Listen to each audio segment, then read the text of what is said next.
안녕하십니까. I팀은 자산관리 시스템 발표를 맡게 된 드링크 2팀 한진영입니다.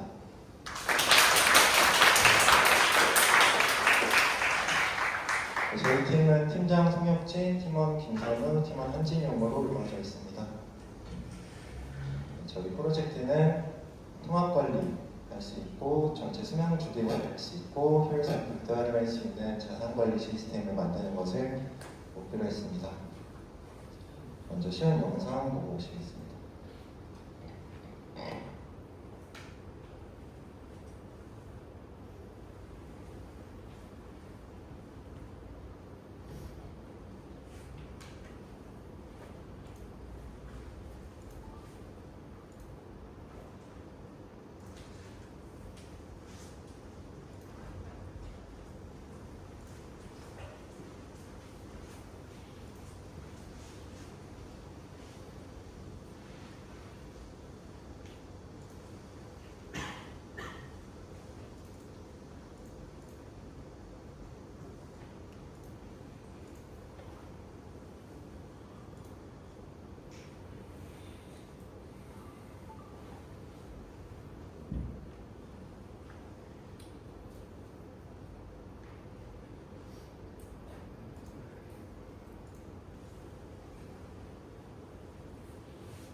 앞서 시연 영상 보신 부분 자세하게 설명드리면서 진행하겠습니다. 먼저 왼쪽에 보이는 화면은 메인 화면입니다. I팀에 접속하시면 이 메인 화면을 맞이하고요. 오른쪽 상단에 회원가입 버튼 눌러서 오른쪽 화면에 보이는 동의 화면으로 넘어갑니다. 동의 화면에서 동의하고 다음으로 넘어가면 사용자 또는 유저의 이름, 이메일, 비밀번호, 휴대폰 번호 등을 입력하고 다음으로 넘어가서 이메일 인증으로 넘어갑니다. 이메일 인증은 아까 영상에서 보신 것처럼 개인 이메일, 지메일이나 네이버 같은 서비스를 통해서 인증번호를 받으면 그 인증번호를 입력해서 로그인을 할 수 있게 되고요. 로그인을 하면은 메인 화면에서 오른쪽 상단에 뱀장어님 유저가 입력한 이름이 나오고 그 오른쪽에 있는 홈 버튼을 눌러서 그룹을 생성할 수 있는 페이지로 넘어가게 됩니다. 그룹을 생성하고 그다음에 오른쪽에 보이는 것처럼 그룹에 대한 카드가 나오고 자산과 직원을 살펴볼 수 있는 페이지가 나옵니다. 그리고 영상에서 보신 것처럼 직원관리 페이지에서 생성한 직원을 볼 수 있고 직원을 생성할 때는 선원이나 이름, 이메일, 휴대폰, 그리고 부서, 직위, 상태를 입력해서 등록할 수 있습니다. 이렇게 등록한 직원을 토대로 자산도 등록하고 자산 관리에서 자산에 대한 목록을 확인할 수 있습니다. 이렇게 자산을 등록했으면 위에 탭에서 보실 수 있는 것처럼 자산관리, 직원관리, 기타 등등 뭐 직위, 부서, 구매처, 위치, 자산 분류, 자산 상태 등등을 확인할 수 있습니다.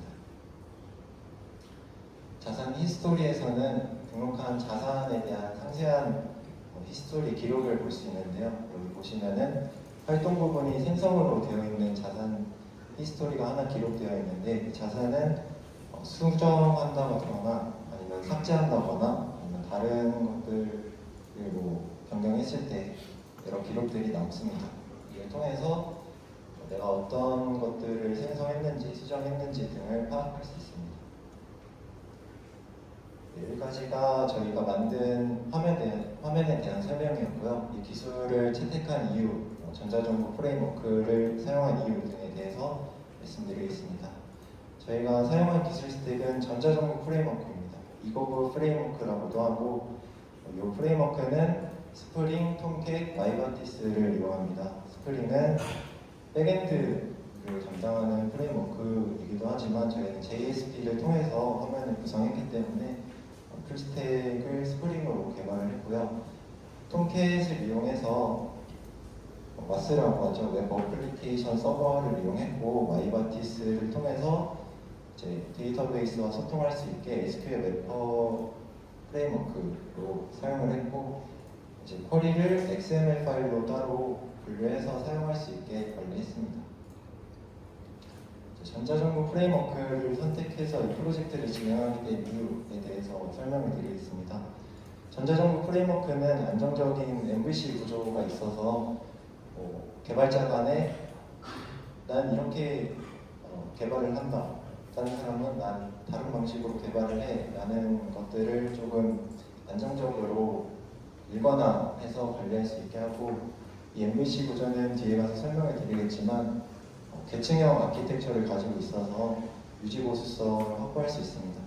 그리고 말씀드린 것처럼 개발을 표준화하고 일관성을 유지할 수 있게 해서 특히 공통 컴포넌트가 이 전자정보 프레임워크에 있어서, 예를 들어서 서비스들이 주로 사용하는 로그인 기능이나 팝업을 하고 어디 페이지로 돌려보낸다든지 그런 공통 컴포넌트들을 개발자의 취향에 맞게 하는 게 아니고 가이드라인이 있어서 그거를 가지고 API를 끌어다 쓸 수 있게 한다든지 해서 회사 입장에서도 인력이 나가거나 인력이 새로 들어오거나 했을 때 일관적으로 관리할 수 있게 도움을 많이 줍니다.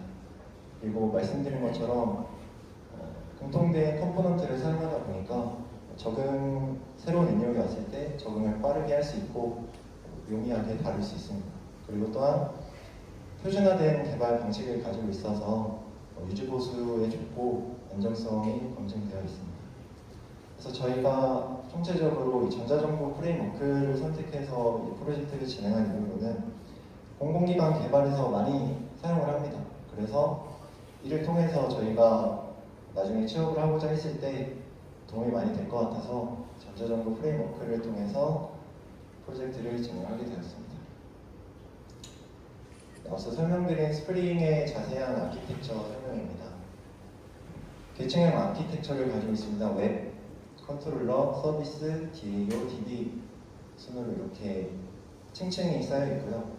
웹은 사용자와 연결할 수 있는 인터페이스 구조를 가지고 있고, 컨트롤러는 사용자가 어떤 요청을 했을 때 그 요청을 분배할 수 있는 HTTP 요청 처리를 하고, 서비스는 그 요청에 대해서 특별한 기능, 예를 들어 어디 이체를 한다든지 아니면 아까 저희 서비스에서 보신 것처럼 자산을 등록한다든지 그런 비즈니스 로직을 여기에서 관리하고요. DAO에서는 아까 보신 마이바티스처럼 DB와 소통할 수 있는 창구 역할을 합니다. 이렇게 계층형 아키텍처를 가지고 있고, 설정이나 리소스처럼 만약에 데이터베이스를 사용하는데 거기에 아이디와 비밀번호가 필요한 경우가 있어요. 그럴 때는 글로벌스.프로퍼티스에 등록을 한다든지 아니면 이런 서비스들을 이용할 때 핵심적인 설정 파일들이 필요한 경우가 있습니다. 예를 들어서 저희가 이메일 발송을 할 때 저희 계정에 IT맨 계정을 통해서 이메일 발송을 하는데 그 아이디나 비밀번호를 비롯해서 여러 가지 설정 변수들을 컨텍스트 XML 이런 식으로 등록을 하고요. 빌드 배포는 메이븐을 기반으로 합니다. 의존성 관리랑 빌드 자동화를 다 메이븐으로 변선합니다. 그리고 지금까지 저희가 개발한 것 이외로 추가 개발 사항이 있습니다. 앞으로 소프트웨어 관리를 추가하는 걸 희망하는데요. 지금은 아까 보신 것처럼 자산이 어떤 컴퓨터를 등록했으면 그 컴퓨터에 대한 것밖에는 사실 자산이 추가가 안 되고 그것밖에 이제 추가할 수가 없고 그 이외에 그 컴퓨터에 등록되어 있는 소프트웨어 예를 들어서 한글, 어도비 포토샵, 마이크로소프트 같은 소프트웨어들을 감지할 수 있는 기능이 구현되어 있지 않습니다. 그래서 추가적으로 그 부분에 대해 개발을 한다면 유지보수 기업에서도 그렇고 개인이 사용할 때에도 좋은 기능이지 않을까 싶습니다.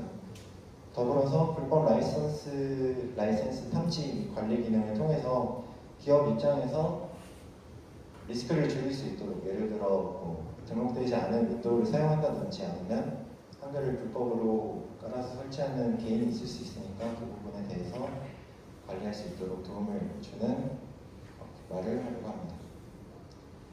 프로젝트 해보입니다. 지금까지 프로젝트 하면서 좋았던 점 그리고 좀 불편했던 점이나 개선이 필요한 점 그리고 나중에 시도해보면 좋을 점 등으로 나눴습니다.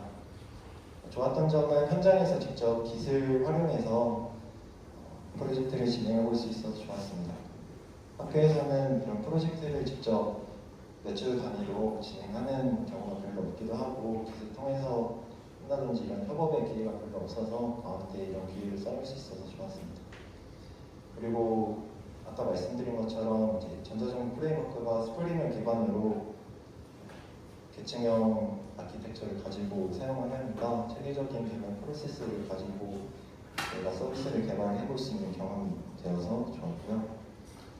문제점으로는 저희가 아까 말씀드린 것처럼 성혁진, 김선우, 한진용 이렇게 세 명이서 작업을 하는데 세 명 각자 이제 아무리 그 프레임워크가 있다고는 하지만 코드를 작성할 때 코딩 컨벤션을 사전에 협의해두고 하는 그런 준비 기간이 부족하다 보니까 일관성을 유지하기가 좀 어려운 부분이 없지 않아 있었습니다. 그리고 스프링 프레임워크라든지 전자정보 프레임워크를 사용할 때에는 그 프레임워크가 워낙 방대하다 보니까 사전에 알고 있는 지식이 있어야 사용할 수 있는 부분이 있는데 그 부분에 대해서 저희가 좀 미흡하지 않았나 싶은 부분이 있습니다. 그리고 나중에 다시 이런 프로젝트를 했을 때 개선해 볼 만한 사항으로는 업무를 시작하기 전에 그러니까 이런 서비스를 개발하기 전에 미리 컨벤션이라든지 공부를 좀 더 해놓고 할 수 있는 시간이 있었으면 좋겠다라고 생각을 했습니다. 네, 마무리 소감하고 발표 마치도록 하겠습니다. 이번 프로젝트를 통해서 아이디어를 현실로 만드는 값진 경험을 했다. 스프링에 대한 기본 지식이 부족한 상태에서 참여하다 보니 GPT에 많이 의존한 점이 아쉽다. 자바 공부를 목표로 해서 스프링 프레임워크를 사용해서 프로젝트를 완성해 볼 수 있는 기회가 되어서 좋았다 등을 마무리 소감으로 하고 다음은 QR 리크인데 저희가 아까 영상에서 보여드린 IT맨 서비스를 QR로 인식해서 바로 이용해 보실 수 있고요. 아래 링크 11.66.14.43 링크를 통해서도 이용하실 수 있으니까 만약에 궁금하신 분들은 이거 찍어놓고 확인하셔도 되고 아니면 나중에 개별로 와서 말씀해 주셔도 이용하실 수 있게 도와드리겠습니다. 감사합니다.